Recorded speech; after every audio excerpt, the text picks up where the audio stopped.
bilmiyorum. İstemiyorum. Abi bak.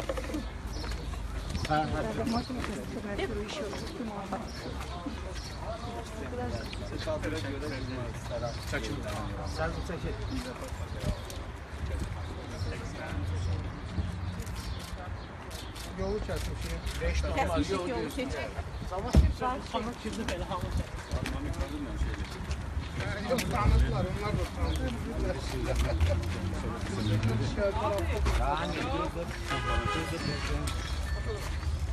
Kısmına yokladık ki. Ben İsmail. Azadlığa çıxdınız. Hansı şərtlərlə sizi buraxdı? Tabii nə? Razısınız bundan yoxsa yox? Növbəti fəaliyyətiniz necə oldu? So my arrest was injustice because I was arrested for the crimes that had never been committed by anyone, and there was no crime in those deals. There was no crime at all, and I was arrested for no crime happened. And my arrest was undertaken solely for political reasons because the President Aliyev and his clique decided that to get rid of any criticism against them.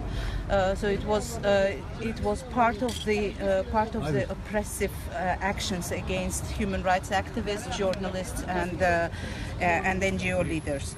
So today the Supreme Court decided that 2 out of the 4 remaining charges against me were false, and I have been proven unguilty in 2 of them, and in remaining 2, it's illegal entrepreneurship and tax evasion charges are still remaining, and I have 3.5 years of conditional arrest. It means that if I will commit anything within 5 years, I will be arrested for 3 and 6 years. So that's Supreme Court's decision. I will of course go further to the European Court and will fight until proven unguilty on all charges. And I will hold Azerbaijani government responsible for keeping me a 1.5 years in prison and for keeping me out of my job, out of my family, out of my students. So the government will be held responsible for doing all this. Teşekkür ederim, sağ olun. Hadi. İlkin verdim. Alo. Çok sağ ol Əzim, çok sağ ol. Her şeye göre çok sağ olun, her şeye göre çok sağ olun. Her şey yaxşıdır, əladır her şey. Her şey de yaxşı olacak.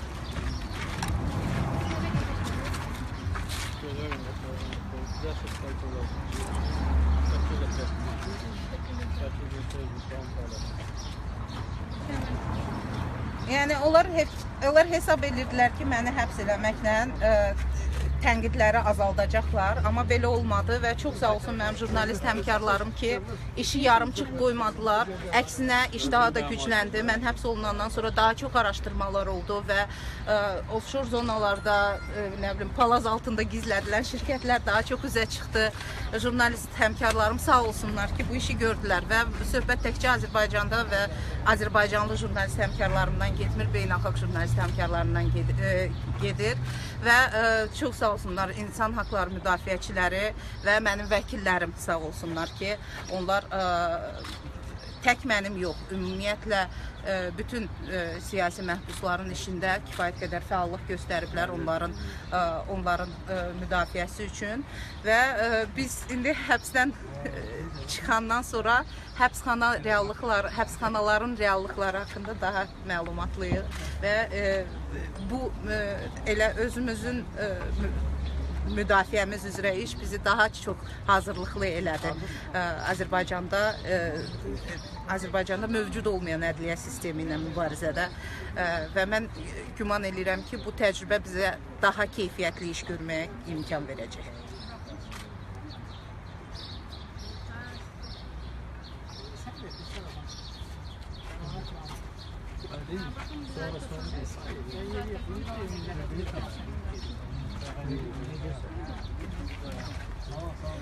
Xeyr, jurnalist fəaliyyəti hətta Azərbaycan kimi repressiv ölkədə belə lisenziyalı fəaliyyət deyil və jurnalist işləməyə heç kim mənə qadağan eləyə bilməz. Bu yalandır və hökmdə belə bir şey yazılmayıb. Söhbət vəzifə tutmaqdan gedir və mən indiyə kimi də vəzifə tutmamışam. Bundan sonra da vəzifə tutmaq niyyətim yoxdur. Mən vəzifə tutmamışam və istəməmişəm tutmaq. Mən jurnalist işləmək istəmişəm, jurnalist işləyirəm, işləyəcəm də bundan sonra. Heç kim də mənə qadağan eləyə bilməz. Hətta Azərbaycan kimi repressiv ölkədə də bunu qadağan eləmək üçün mexanizmlər olduqca məhduddur hələ ki. Amma o istiqamətdə gedirlər. Odur ki, mən işimə davam eləyəcəm, amma ölkədən çıxmaqla bağlı şərt, dünya artıq çox kiçikdir internet sayəsində və mən hətta həbsxanada olanda da mənim yazılarım çıxırdı, onlar onun qarşısını ala bilmirdilər. Təsəvvür eləyin ki, mən həbsxanada deyiləm, evdəyəm və internetdən istifadə edə bilirəm. Kim mənim qarşıma ala bilər? Yəni o konferanslara ki, şəxsən qatılırdım əvvəllər, indi bundan sonra Skype-la qatılaram. Sonra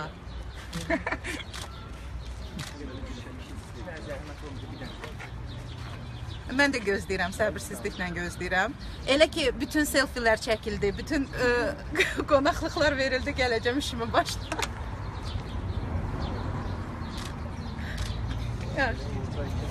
Oldu. Aya, kimdir? Ülviyə, öpürəm səni, çox istəyirəm səni, qucaqlayıram. Çox sağ ol mənə İspan dili kitabları göndərdiyinə görə. Amma təzədən gərək göndərəsən, çünki onları həbsxanada qoymalı oldum. Çünki məndən şərikli İspan dilini öyrənirdilər burada məhbuslar. Yarımçıq qalmışam, bu mənə təzədən göndər.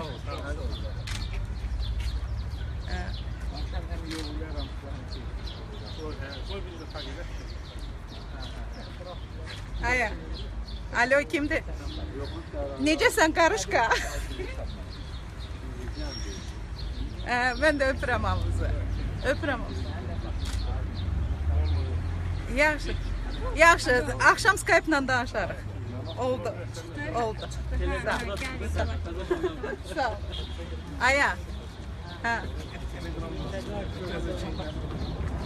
Deyin ki, belə daha gənc, daha enerjili çıxmışam. Belə bundan sonra qan eləyəcəm.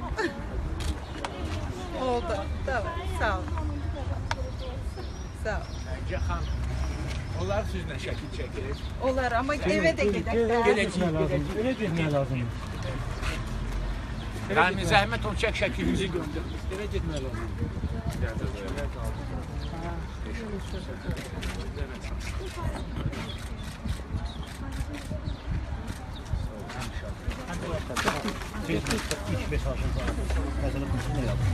Elə daha gəncəm, daha enerjiliyəm, daha qabiliyyətliyəm.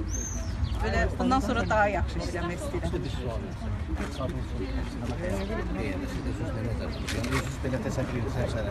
Yəni mən uşaqlıqda bir Jules Verne'in əsəri var idi, Kapitan Grant'ın uşaqları. Orada Kapitan Grant'ın uşaqları əsərində orada uşaqları Kapitan Grant'ı uzun illər kimsəsiz adada tək qalandan sonra onu tapırlar və gəlib görürlər ki, ataları hələ də çəngəl bıçaqdan istifadə edir, hələ də mədəni həyat tərzi sürür və ona deyirlər ki, bəs ən çətini nə idi? O da deyirdi ki, mədəni insan olaraq qalmaq.